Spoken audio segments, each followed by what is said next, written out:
हूं, तुम सत्य प्रतिज्ञ हो, पर क्या तुम मेरी बात को नहीं समझ रहे हो?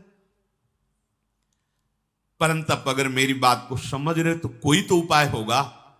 तुम सिंहासन पर नहीं बैठोगे, वहां पुत्र है नहीं, अब होगा क्या आगे? भीष्म जी ने कहा, राजमाता, मैं धर्मशास्त्रों को जानता हूं, बड़े बड़े महापुरुषों से आपद अवस्था में धर्म की व्यवस्था का भी विधान जानता हूं, इसलिए मैं आपको एक सलाह दे रहा हूं। भीष्म जी ने कहा, तपस्वी ब्रह्म ऋषि के द्वारा वो बीभत्स रूप बनाकर दुर्गंध युक्त शरीर को करके राज सिंहासन चलाने के लिए केवल एक पुत्र पैदा कर सकता है, जो कभी मिला ना हो और कभी मिले ना। और तपस्या से युक्त जितेंद्रीय ब्रह्म ऋषि, ऐसे ब्रह्म ऋषि को राजी कर लिया जाए और संतानोत्पत्ति के लिए एक बार ऐसा संयोग कराया जाए, शास्त्र का ऐसा आदेश है। तब सत्यवती जी ने कहा कि बेटा, तुम पुत्र हो, इसलिए मैं लजाती हुई तुमसे कहती हूं कि मुझे किसी और ब्रह्म ऋषि के ढूंढने की आवश्यकता नहीं है। हमारे गर्भ से एक प्रकट हुआ है जिसका नाम श्री कृष्ण द्वैपायन व्यास है, जिसको केवल भगवान पाराशर ही जानते हैं, दूसरा नहीं जानता अभी तक। अगर तुम्हारी सलाह हो तो मैं अपने बेटा व्यास को बुलाऊं, फिर उसको आज्ञा करूं, क्योंकि उन्होंने कहा था कि जिस समय तुम चिंतन करोगे मैं चिंतन करते हुए उपस्थित हो जाऊंगा। भीष्म जी ने कहा, सुना है महर्षि व्यास, वो तो समस्त वेदों की वो प्रकट करने वाले, वो तो भगवत स्वरूप हैं। ये तो माता बहुत सुंदर बात हुई, आप भगवान व्यास जी का जरूर चिंतन कीजिए। मुनिवर श्री कृष्ण द्वैपायन व्यास का चिंतन किया। जे ही चिंतन किया तो वेदों के श्लोकों की गूंज करते हुए भगवान व्यासदेव जी वहीं प्रकट हो गए। भगवान के अवतार हैं, श्याम शरीर, विशाल नेत्र। कहां से आए, किधर से आए, कुछ पता नहीं, वहीं प्रकट हो गए। जेवी सत्यवती ने देखा, दौड़ करके हृदय से लगा लिया, पुत्र है।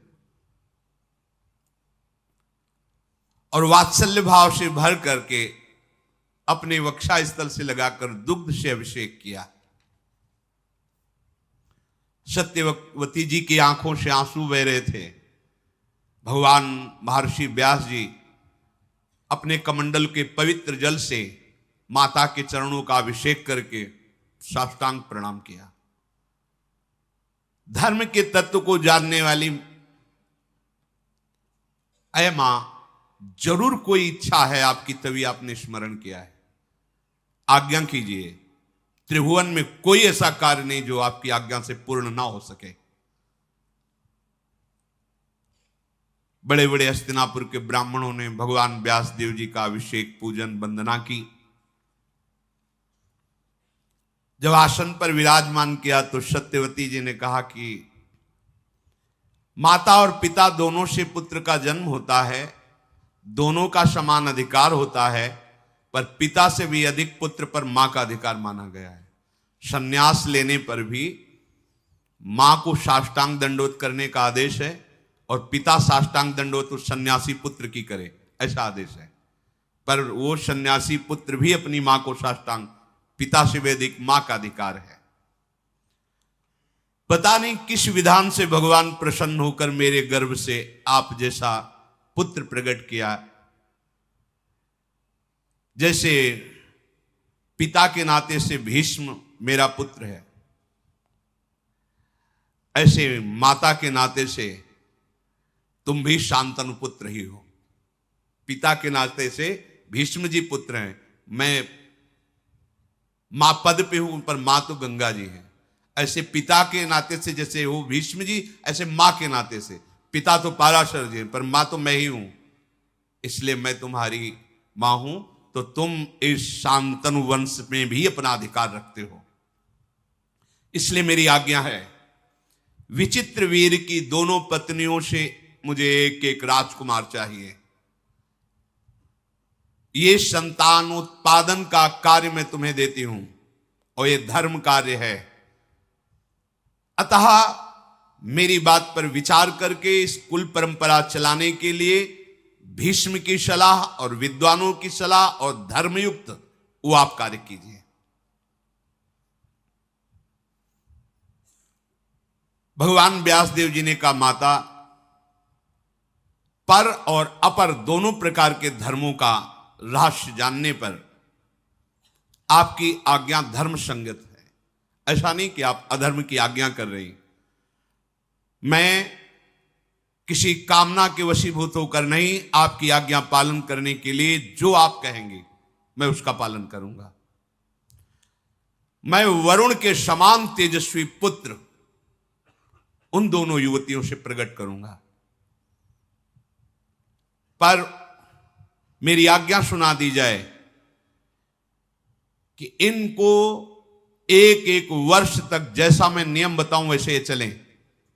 सत्यवती जी ने कहा, ये सब बातें बंद करो, मुझे एक वर्ष नहीं, मुझे अभी गर्भ चाहिए। एक वर्ष इंतजार करेंगे, एक वर्ष में तो बालक प्रकट हो जाए, मुझे अभी चाहिए। ये नियम संयम व्रत ये सब दूसरे को समझाओ, तुम मेरे पुत्र हो, मेरी आज्ञा है। मैं इस समय पुत्र कामना से युक्त हूं, सिंहासन खाली है, शीघ्र गर्भ धारण करने के उपाय करो। राजा का राज्य सुरक्षित रहना प्रजा के लिए बड़ा सुखकर होता है। भगवान व्यास जी ने कहा, यदि मुझे समय नहीं दे रही हो तो फिर उन देवियों को बोलो कि भयभीत ना हो मेरे रूप को देखकर, घृणा ना करे मेरे रूप को देखकर। मैं ऐसा भयावना रूप रखकर उनके सामने जाऊंगा, बस उनको फिर या तो संयम में रहे, जो नियम व्रत बताए, और अगर नहीं अभी तो फिर मेरा ऐसा स्वरूप होगा कि वो भय न धारण करे। मेरे गंध, मेरे रूप, मेरे वेश और मेरे शरीर को देखकर भयभीत होना, घृणा करना, ये सब आएगा, पर वो ऐसा ना करें, आप संभालो। ऐसा कहने के बाद महातेजस्वी मुनिश्रेष्ठ व्यास जी भगवान सत्यवती से शुद्ध वस्त्र श्रृंगार धारण कराओ और उनको बैठा लो। सत्यवती जी ने अंबिकाम्बालिका को पुष्ट किया कि हमारे ही पुत्र हैं, भगवान व्यासदेव जी हैं, सामने आएंगे, तुम्हें भयभीत नहीं होना, तुम्हें घृणा नहीं करनी, उनका इतना विभत्स रूप बना के आएंगे। बहुत तैयार किया, राज सिंहासन पर बैठने के लिए अधिकारी चाहिए।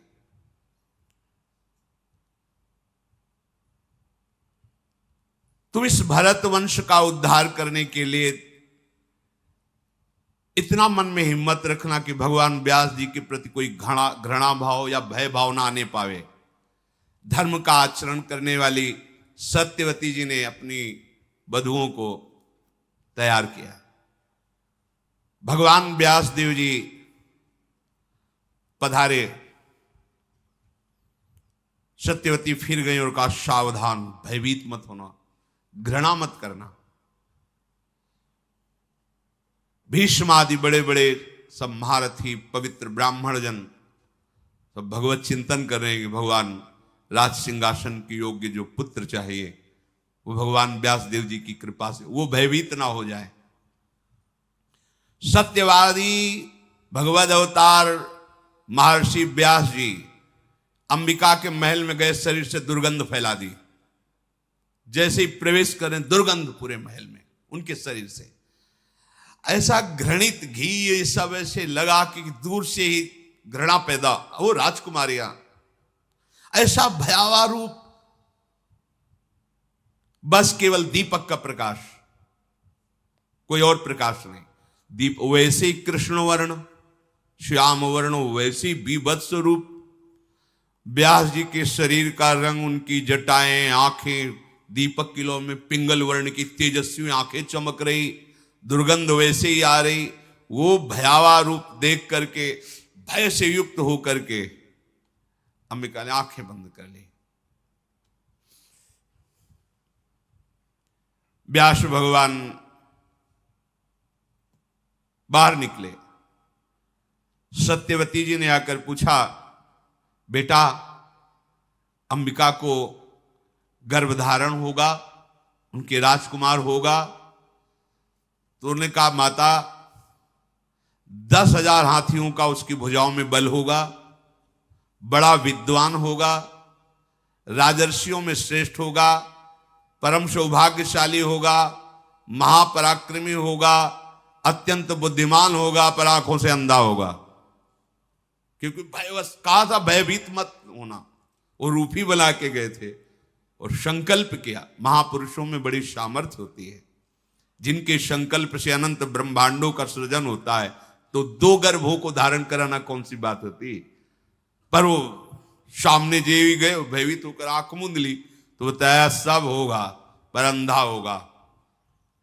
व्यास जी की बात सुनकर माता ने कहा कि कुरुवंश का राजा अंधा, ये उचित नहीं है। नहीं नहीं, ऐसा नहीं।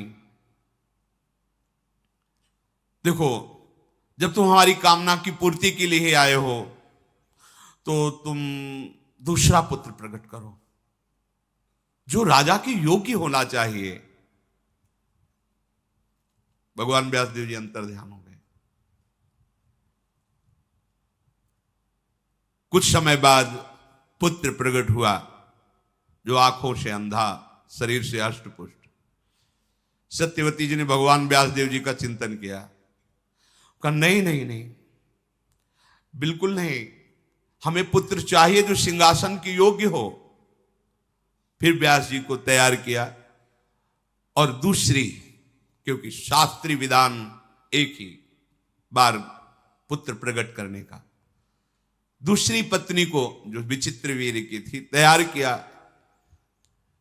महर्षि फिर उसी रूप में सामने गए। वो भयंकर नेत्र तेज पीली पड़ गई, पूरा शरीर एकदम भयवश, एकदम पांडुवर्ण पीली, कांतिहीन पांडुवर्ण की हो गई। आंखें तो खुली रखा, भयभीत विषादग्रस्त।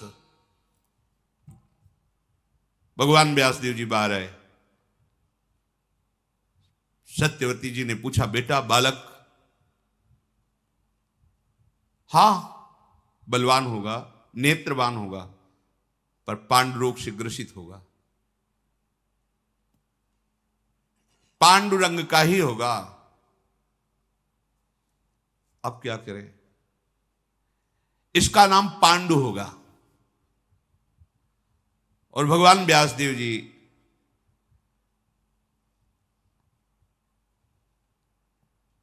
देखो, भगवान की लीला का स्वरूप पहले से संबोधन कर रहे थे, भय मत करना, घृणा मत करना, वैसा स्वरूप।